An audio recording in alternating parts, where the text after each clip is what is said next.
Hi guys, welcome to Right VIP, the Right Shoe channel. My name is Serge, and I have one more day left at my job here, working at Chrysler Jeep Dodge as a service technician. It was going to be Friday, but today's Tuesday, and I asked the manager if I could actually wrap it up a lot sooner than that, because I have to have like an exit interview on Friday, and they said, can we do it Tuesday or Wednesday, which is today or Wednesday. So I was actually wrapping up some vehicles that I had to do. Finished with that. Took me all day. And tomorrow is going to be probably a simpler day, but it's going to be interesting day because we're going to have food tomorrow, which is kind of cool. It's sort of like their Thanksgiving type of dinner, which is great. Definitely want to come for that. So why am I quitting Wednesday instead of Friday? Well, I actually need to go ahead and start taking care of business, guys. One of the things that's on my list that I really need to do is get this vehicle inspected, so that I could continue doing what I'm gonna do. And another thing is, guys, I'm coming back to Uber and Lyft. There is a possibility of a Tesla rental in my future if I'm going to be doing Uber until I get my other car fixed. There's a lot of positives that came with me having this job, because you may look at just the negatives thinking that you're just getting paid $16 an hour. Sure, it's not fun, but I haven't even seen my paycheck, but supposedly the money's gonna just hit my account on a Wednesday. And when it does, it's going to be interesting to see how much I get paid. When I was looking at it, well, like a little, like it's not even like a paycheck stub. It's just sort of like a piece of paper that they give every day, letting you know how many hours you actually clocked in, how many hours you actually booked for the jobs. And they, she wrote in the amount of money that I was going to make and all of the hours, because I'm a flat rate and I'm hourly, so $16 hourly, $18 flat rate. So she separated the hours and took my flat rate hours and deducted them from the regular hours, right? So technically, I still worked a bunch of hours, but I'm like, I'm not seeing overtime pay. I should be having overtime. So what I end up doing is, prior to me leaving, I have printed off all of my timesheets for the last 3 weeks. I'm gonna print out one more tomorrow for this week. That way I have all of the times. Then I'm going to sit down and calculate everything, find out when the pay period ended, and then I'm gonna figure out whether or not I actually got paid overtime. Because from the way I see it, maybe I didn't. Maybe when they deduct the actual flat rate from the regular hours, that just took my overtime away. Then it's like, what's the point? Like 16, with time and a half, I could have got like an extra $8, which would have been like 24 per hour. But I'm just getting like 18 an hour. But I heard a lot of dealerships, they will do stuff like that. You have to kind of like watch them. I'm not saying there's anything wrong yet, but you always have to check. It's kind of like trust but verify. This has taken me really far in life. I always trust but verify, and I always check and double check, including like my own work. But anyways, guys, I'm gonna be coming back to doing Uber and Lyft. But you're over there saying, but wait, you just said you're gonna be a mobile mechanic. True, that's exactly what I'm gonna be. So what I'm gonna be doing, guys, is this. On the weekends, which is Friday, Saturday, and Sunday, I'm gonna go ahead and just hit it hard and just get my Uber and Lyft type of income, so I could actually have some kind of money coming in, while I am over there working on my 2012 Mercedes Sprinter van. I gotta swap out an engine, so I gotta take an engine out of the 2012. I already have a 2010 that runs. I gotta pull the engine out of that and stick it in 2012. And you might be wondering, why are you doing all that, right? Why not just fix that engine? Or why are you taking a good, perfectly good van, 2010, and just doing it?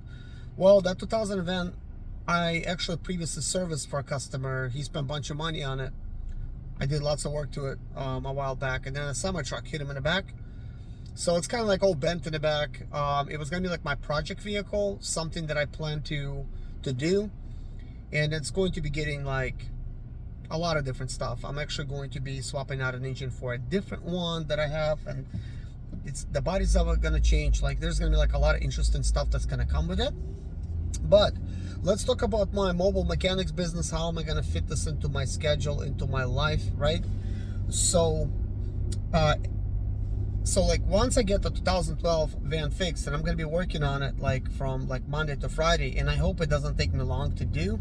But here's the problem, guys. For me to swap that engine out, I don't even have like cement for it to be like, you know, to swap it out. So that means I gotta build a floor, at least like a plywood floor, so that I could actually put my cherry picker underneath, well, on it, and then take the engine out. Not like I haven't done that before.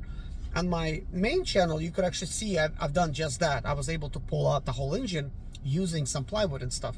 But I've really had to like do like a triple layer and stuff, because the engine is very heavy. It's a 3.0 diesel engine, and it's a turbo, and it's just really heavy because diesel engines, they're just very heavy engines. So I want to make sure that I have good level ground when I'm doing all that, and that means when I pull, when I build sort of like this little area for me to pull the engine, I have to do it for both fans. The floor needs to be wide enough to where I will have to pull one out, another one out, swapping out, you know, and then on top of that, I might need to, hold on, I got a phone call. Okay, so anyways, so once I do get this van done, I could start my mobile mechanics business. But that was the ultimate plan, to have that 2012 van going, because it just makes a lot of sense for me to do that. But I'm kind of thinking, okay, it's still a lot more work to get that one done. It's just kind of like, it's a lot to do. So I'm gonna have to weigh out the whole situation and still do it, obviously, still swap it out. That's the plan. But maybe I will convert one of my 2006 vans to do it. Now, there's one short van that I have that I purchased from somebody that I used to do business with. He sold it to me. It had a bunch of issues, and I bought it. It's a 2003.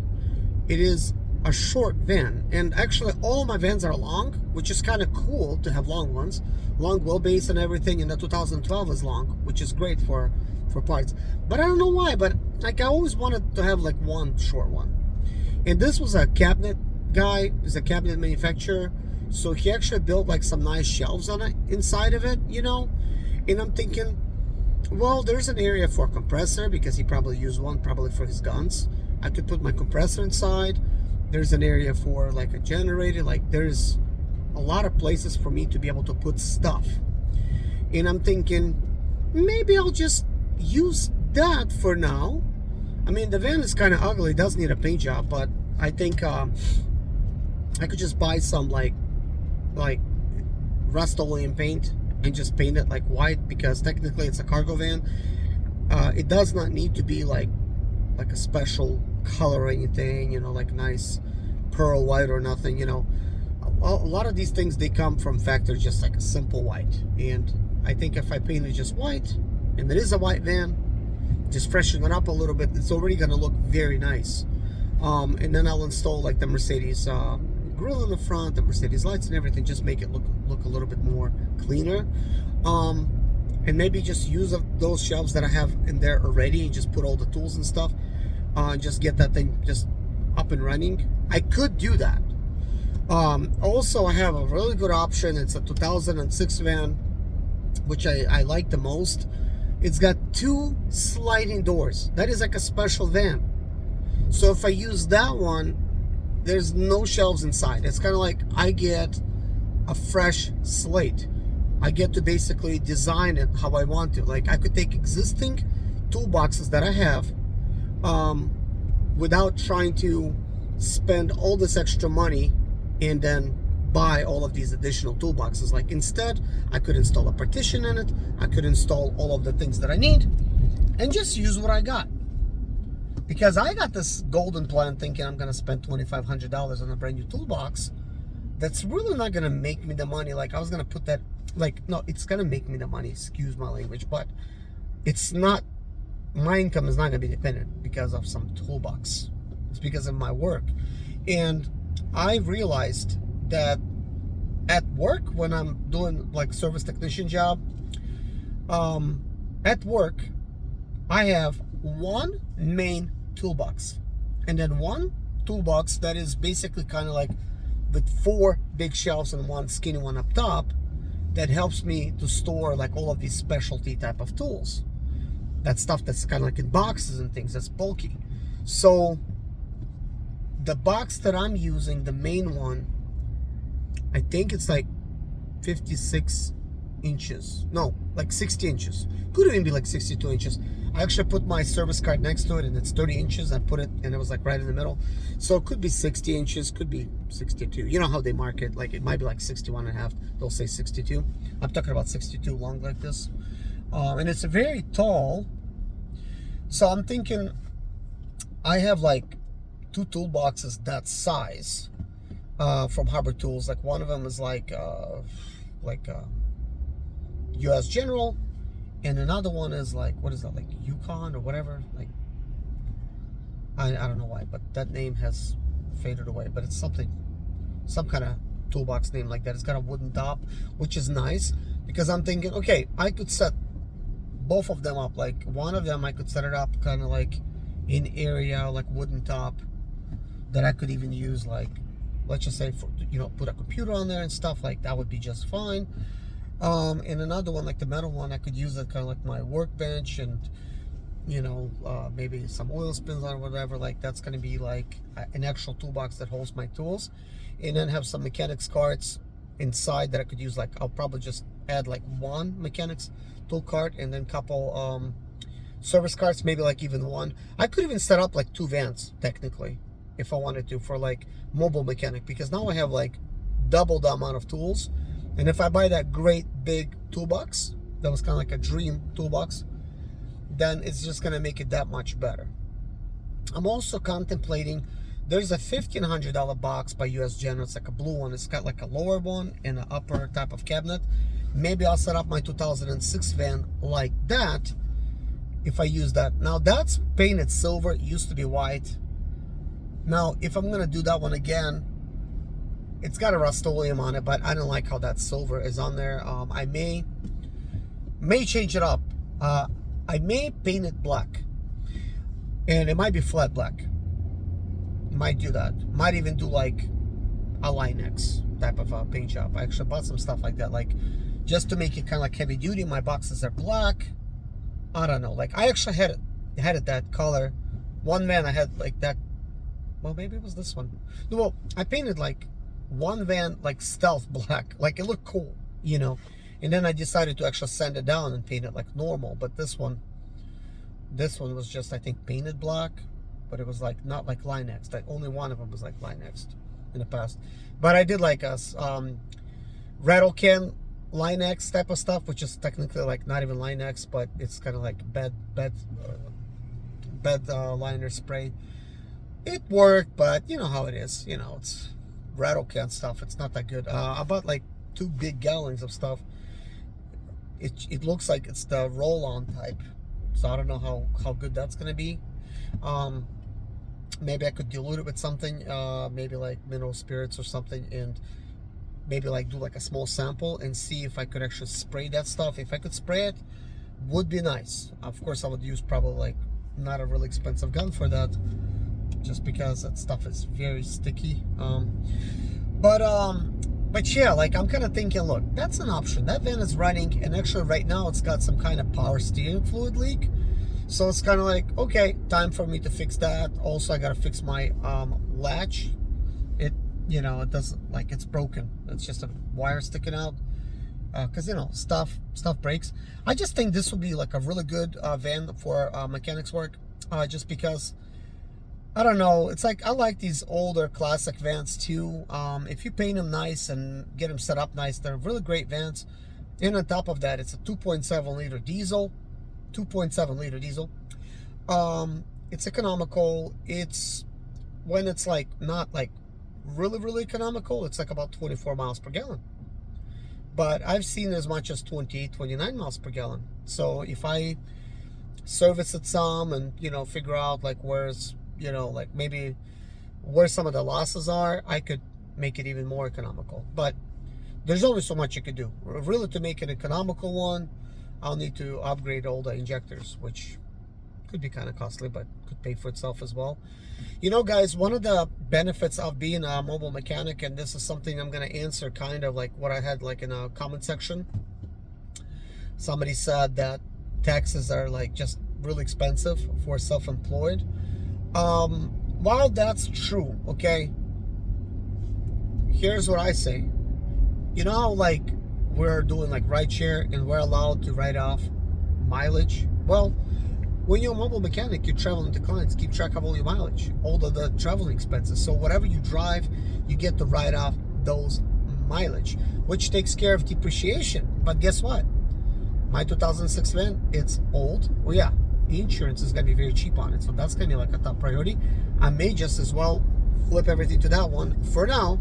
And then I'll set up the 2012 like the boss. And I'll just give this one, let's say, to an employee if I end up hiring one, you know, which I think is not going to be a huge issue, right? Or you never know. I mean, this is kind of in the distance, but my son Kevin and Jason, they want to be mobile mechanics. You know, I talked to them about it, so I know I'm going to be setting their vans up once they're ready. But they're 9 and 12. But you know, 6 more years, time flies, guys. Seriously. So before you know it, you know, we're going to be already there. So I definitely want to be able to give them a good head start in life and just give them something that they could use to do something that they enjoy. So I think this is kind of like a brainstorming session. Why am I saying all of these things? Like, because a lot of times what you got to do is take the easiest approach. It's kind of like the process of elimination. You got to see what you have and work with what you got. Sometimes it's not a good idea to just get into debt, right? I may still end up buying that big, great, giant toolbox, okay? That's $2,500. I may not. Because right now it's like around holiday season, so Thanksgiving's around the corner, Black Friday's around the corner. It may go on sale. I'm going to be tempted to buy it. I may as well buy it. You know, sometimes it's, you know, like toolbox is kind of like an investment, but at the same time I'm like, look, you already got 2 toolboxes, like 56-inch toolboxes, you know. I already got them. I got 2 nice 5-drawer mechanics tool carts. I got 2 service carts that are US General, that's like the thin kind with like chrome handles, and then I got like 1 big black service cart, you know. It's like, why the heck do I want to spend money? The van's paid for, everything's paid for. It's going to cost me nothing to start this parts business. And then the smart money, I actually see somebody that says smart money, says somebody comments like that. So yeah, I'm reading your comments. Smart money basically would be, and I'm just using that as an expression, is like, okay, when you start a brand new business, don't get into credit. Like, just buy what you need. Buy everything else as your business improves, as it grows, and especially when it grows and you're making money, a lot of times you will need to buy nice toolboxes, even more nicer tools, because you're going to need to take those tax deductions. So that's another beautiful thing about being a mobile mechanic. You get to write off mileage. You get to write off your tools, your toolboxes, and of course your business insurance and your all of these different certifications you're going to end up getting. And did I say, well, I said insurance, but anyways, all of these things that comes with business, like that's tax deductible, work clothes tax deductible. Did I say tools? I said tools. Computer that you use for work, software that you use, like all that and whatnot, like all of these parts that I'll be buying, that's tax deductible. It has to be, because at the same time I need to get a reseller's license, because I'll set up well, I already have one account. I need to set up more. I want to set up one with AutoZone and one with Advance. But I think AutoZone will be my top choice, just because they get a discount on all data, and they're really good about their lifetime warranty on parts. And if something, let's say, like fails, they're good about giving you some of that money, you know, like for labor and stuff, which is kind of cool. So there's that. But I'm really excited about this. So I think, yeah, like at this time, guys, I think I'm just gonna jump at the easiest type of thing that I could do, easiest one, and that is get my 2006 van and start getting it ready for my parts business. Like that's gonna be it. Like I'll be installing a metal partition, installing a toolbox in it, just putting it up against the wall. So I have lots of work for me. I'm gonna be filming that entire process, but all of these videos about mobile mechanic is going to be mainly about like me actually fixing stuff and building stuff. It's going to go on the channel which is called Zimoletta Motors and Zimoletta Garage. So I'll have to pick and choose, like, you know, which one I will do stuff. So Zimoletta Motors is my main channel, and that's where most of it's gonna go. But then Zimoletta Garage is something that I like to keep kind of like just straight up fixing stuff, like straight up fixing stuff. But if I'm talking about different things, like I'm doing now, like any kind of business ideas, I like to share it on this channel. And of course, when it comes to mechanics and talking about it, like I'll share it on my main channel as well. But over here, I could see I've developed a community here where we're a bunch of like-minded individuals, and we're all trying to make money here, right? Whether it's rideshare, whether it's gig economy, whether it's some kind of stuff. And I just want to do my part and be able to just share kind of like, hey, this is what I'm doing. This is what's working. This is what's not. Because guess what, guys? While we were doing rideshare, I got like all of these comments. Oh, just quit. Just get a normal job. Just get a, you know, there's people like that that's commenting. So I'm thinking, okay, let me try that. Let me get a normal job. I got a normal job. And actually, $16 an hour and $18 an hour technically is really close to what we're getting paid, technically. But like, that's what we're getting paid, kind of like here for our stuff. But it's costing us fuel. We take the fuel out of it. But when we take the fuel out of it, which is mileage and stuff, while we're paying for the fuel, we get to write off the mileage. So it's kind of like we're writing that off, part of the income. Well, we're writing off a big portion of our income. This is a big plus when it comes to rideshare. Biggest portion of your income you get to write off, because you get to write off like what, like 65.5 cents right now this year. That's a lot. And if jobs are paying 65 to $1, means mainly you're writing everything off. It doesn't matter if you got a new or old vehicle. But if I got a $16 an hour job, taxes will take a big chunk out of it, and then they'll give you whatever's left. So technically, it's not going to be like the biggest chunk written off, but it's going to be close to it, depending on, I guess, if you got like big family or not. But if you're single, you know, of course, either way you go, single, you pay more taxes. That's just how things are. Yeah, let me turn this AC off. So when it comes to rideshare, the big benefit of it is that it's not being employed. Even though it's so close to being employed, and I've tried that, it's still better because you could do other things. Like as I was talking about, like in my other videos, you could be working at other businesses, other business ideas. If you need to take a day off to do something, you can. Nobody's telling you can't do that. So with that being said, working like I was employed, I didn't have any time. Like Monday through Friday, I get up at 6 a.m. I'm at work by 7:30. I clock in. Sometimes I'm at work sooner because I like to come early. So I'm supposed to start at 8. By the time I make it home, it's usually around like 6:30. What's it right now? I left home right away, like 5:34. Probably gonna be stuck in traffic for another 40 minutes, at least, okay?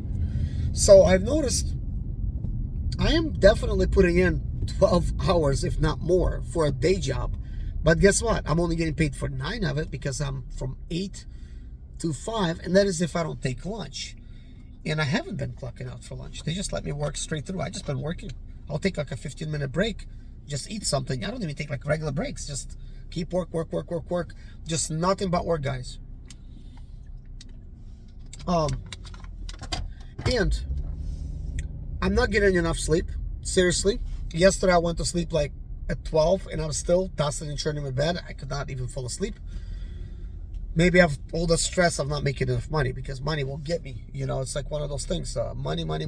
Show me the money, you know. I hate not making enough money. Like, I hate it. But I did this for me. I really am happy that I tried working here, because this was a huge benefit, because I thought I was not working hard enough.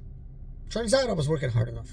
So I thought like I needed to get a kick in the behind and just get to work. Turns out I'm working as fast as I can at that work. I'm trying to like just hurry, because being a flat rate, I will get paid more. It's a good thing that I was still hourly. I guess if I'm like behind schedule.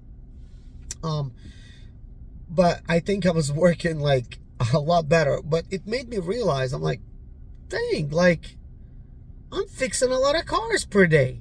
You know, not as much as some other guys over there that's working, but I think they really fix a lot. I mean, it has to be depending on what it is, because I've been getting all the hard jobs, guys. Like today, oh my gosh. Like, I feel almost like embarrassed saying this, okay? But these newer cars, man, these engineers are crazy. Like, well, they're not crazy, but they're making stuff what engineers do. They just make things complicated. So I had to replace a windshield washer fluid tank on the 2001 Dodge Ram. Okay?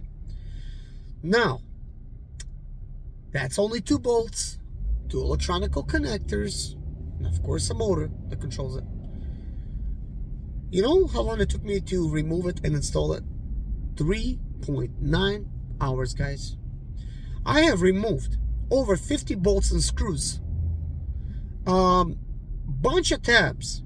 There's all these plastics. There's all these trim pieces. There's all this stuff. Some of that stuff was really difficult to remove. I had to lift it up, put it down. Oh my gosh, there was just like so much. I actually made like a little video showing like what it is about. Like, and you know, I looked up on all data what it pays. It only pays 0.5 hours, which means it pays 30 minutes. So guess what? I have timed myself working with a Milwaukee ratchet, which is an electric ratchet, which is not an impact. It's just, you know, electric. I had all the bolts organized. I was working quickly. And I'm like, just, you know, just putting stuff together. It has taken me 28 minutes to put all of those bolts and tabs back. And then it has taken me additional time to button things up. Like, okay, let me add some windshield washer fluid here. Let me check how they're working. Let me get it down from the lift. Just making sure like everything's checked. You know, just to finish it was like 42 minutes. And I'm thinking, they're paying only for 30. It will take at least hour and 45 minutes to do this type of work. And it has taken me hour and, well, what am I saying, hour? It's taken me like 3.9 hours, which is like, you know, 3 hours and let's say like 50 minutes, you know, something like that. That is just like way too long. The only reason I know that because I have to clock in for all the jobs that I do.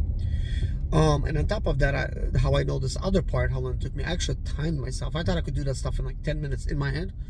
And my shop foreman is like, oh, 10 minutes, you know. I'm like, sure, you know, I'm just like joking, but I'm like, I'm gonna time myself. I want to see how long it takes me. And I literally was like in a hurry trying to put stuff back.